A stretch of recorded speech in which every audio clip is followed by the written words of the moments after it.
Hello, kumusta at isang magandang araw naman po sa inyong lahat mga boss. At tara po, samahan nyo naman akong panoorin itong isa na namang panibago kong video ng ibahagi sa inyo. At ayan po, mayroon naman akong ginagawa ditong unit. At ito po yung Hyundai Creta.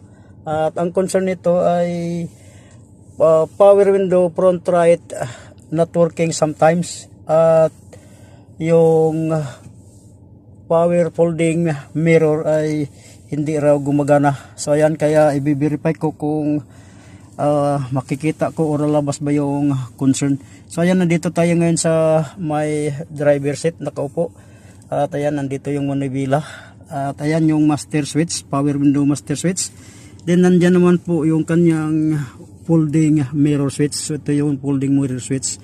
So ayan, dito napansin ko kapag pababa, okay naman yung power window, ayan. Pero pag pataas, minsan nagmamalfunction.